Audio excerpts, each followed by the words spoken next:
ನಮಸ್ತೆ ಮಾಸ್ಟರ್ಸ್, ಎಲ್ರಿಗೂ ಜ್ಞಾನ ಚುಟುಕು ವೇದಿಕೆಗೆ ಸ್ವಾಗತಿಸುತ್ತಾ. ಇಂದಿನ ಜ್ಞಾನ, ಯಾವ ದೇಶ ಸಂಸ್ಕೃತಿಯಿಂದ ಕೂಡಿರುತ್ತೋ ಅಂಥ ದೇಶದ ಪ್ರಜೆಗಳು ಸಹ ಸಂಸ್ಕಾರದಿಂದ ಇರ್ತಾರೆ.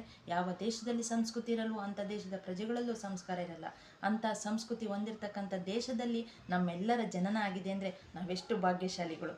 ಹಿಂದೂಸ್ತಾನವು ಎಂದೂ ಮರೆಯದ ಭಾರತ ರತ್ನವು ನೀನಾಗು ಅಂಥ ರತ್ನಗಳು ನಾವು ಆಗಬೇಕು ಅಂತಂದರೆ ನಮ್ಮಲ್ಲಿರ್ತಕ್ಕಂಥ ಕುಸಂಸ್ಕಾರದ ಬಗ್ಗೆ ಅವಲೋಕನ ಮಾಡಿಕೊಂಡು ಆ ಕುಸಂಸ್ಕಾರದಿಂದ ಒಳ್ಳೆಯ ಸಂಸ್ಕಾರದ ಕಡೆ ಪರಿವರ್ತನೆಯನ್ನು ಮಾಡಿಕೊಂಡ್ರೆ ನಮ್ಮ ಅಭಿವೃದ್ಧಿ ಆಗುತ್ತೆ. ದೇಶ ಇನ್ನೂ ಉನ್ನತ ಮಟ್ಟದ ಅಭಿವೃದ್ಧಿಯನ್ನು ಸಾಧಿಸಲಿಕ್ಕೆ ಅವಕಾಶ ಮಾಡ್ದಂಗೆ ಆಗುತ್ತೆ. ಆಗ ಈ ಭೂಮಂಡಲದಲ್ಲಿ ಆನಂದವಾದ ಜೀವನವನ್ನು ಜೀವಿಸಲಿಕ್ಕೆ ಒಳ್ಳೆಯ ರೀತಿಯ ವಾತಾವರಣ ಸೃಷ್ಟಿಯಾಗುತ್ತೆ. ಹಾಗಾಗಿ ನಿಮ್ಮಲ್ಲಿರ್ತಕ್ಕಂಥ ಕುಸಂಸ್ಕಾರದ ಬಗ್ಗೆ ಸ್ವಲ್ಪ ಅವಲೋಕನ ಮಾಡ್ಕೋತೀರಾ? ಯಾಕೆಂದರೆ ಇಲ್ಲಿ ಪರ್ಫೆಕ್ಟ್ ಅಂತ ಏನೂ ಇಲ್ಲ ಮಾಸ್ಟರ್ಸ್, ಕಲಿಯೋಕ್ಕೆ, ತಿಳ್ಕೊಳ್ಳೋಕ್ಕೆ, ಕಂಡಿಡ್ಕೊಳ್ಳೋಕ್ಕೆ ಅಂತಲೇ ಬಂದಿದ್ದೀವಿ. ಹಾಗಾಗಿ ಸ್ವಲ್ಪ ಅವಲೋಕನ ಮಾಡ್ಕೊಳ್ಳಿ. Thank you.